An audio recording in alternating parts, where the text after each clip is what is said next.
Okay, this is a reply to a comment left on my page by halalisevil. He made this comment on October 10th, 2007. It says, "How can a black man be a Muslim when Muhammad SAW kept black slaves because he thought that they were inferior humans?" You see,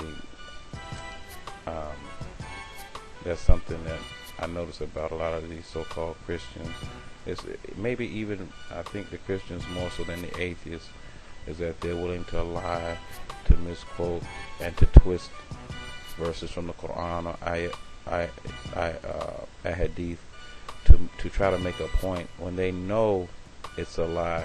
And I thought that Christians were supposed to be, people who spoke the truth. But they are some of the biggest liars that I've seen when it comes to trying to win people over to their religion, or at least to try to turn people away from Islam.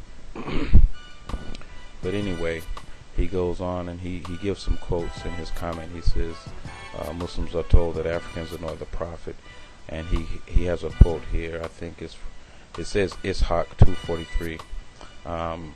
I don't know exactly what he's talking about there. There is a famous book of the life of the Prophet ﷺ by Ibn Ishaq, which is maybe what he's referring to. I don't have a copy of this book. I could probably find something about it online, but anyway, he goes on to bring a quote from the Quran, chapter 9, verse 61, and he says that he gives in parentheses here. No. He gives in quotation marks here, they have hearts grosser than a donkey. And then he goes on and he says that blacks should be left to die if injured and should be denied intercession and entrance to heaven. And for that quote he gives Bukhari, volume 4, book 52, hadith number 137. Okay, this halalisevil, straight off the top of my head, I could tell you he's lying, or he's completely ignorant.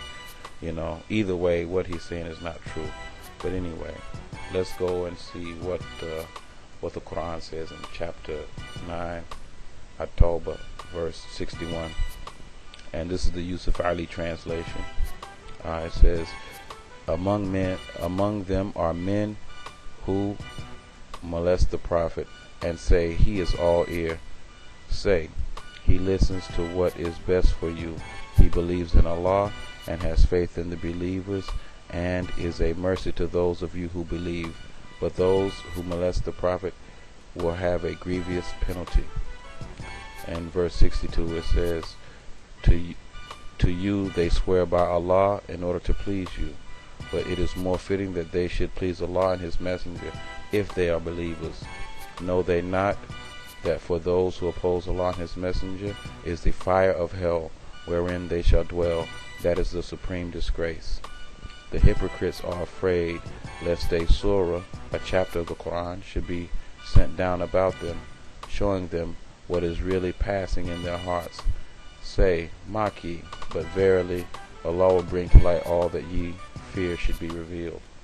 Okay, this ayah here is talking about hypocrites who lived during the time of the Prophet ﷺ, and is talking about their hearts being worse than a donkey's heart.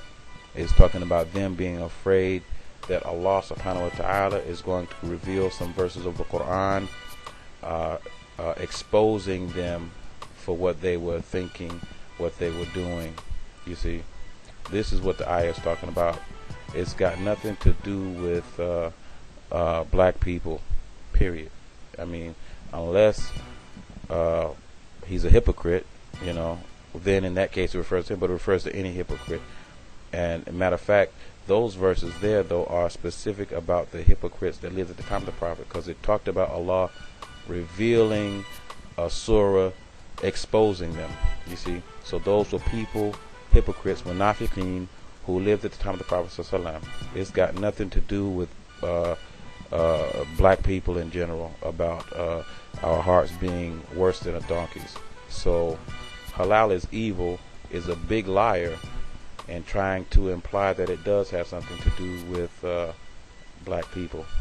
And I went to another one of my books and looked up the verses to see if there was any explanation by the scholars as far, something that maybe wasn't apparent right there in the English translation or the Arabic text itself.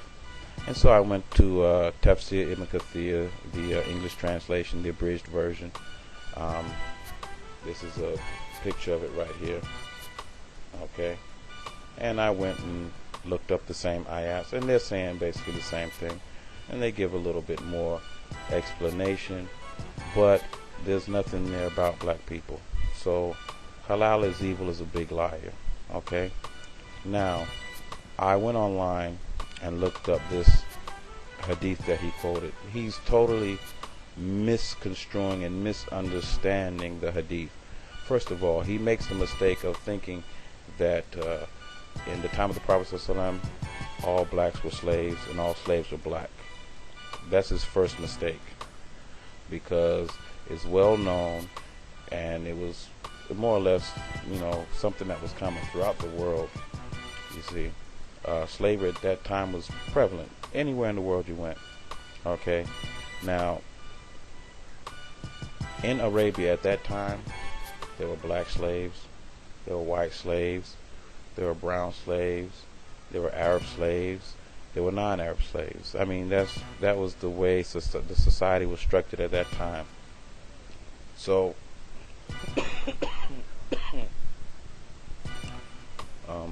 Mr. Halal is evil. He reads a hadith talking about a slave to the dinar, dirham, and the qamis in Sahih Bukhari, and I guess he thinks that this is talking about black people. Like I said, first of all, his first mistake, he thinks that all slaves are black. Secondly, he thinks that because it says slave in the hadith, that this is a reference to black people. If he had any intelligence, he would be able to see, he would know that dinar and dirham is money. So the slave of money is the person who does anything for money. The slave of the qamis. Qamis, shirt, dress, someone.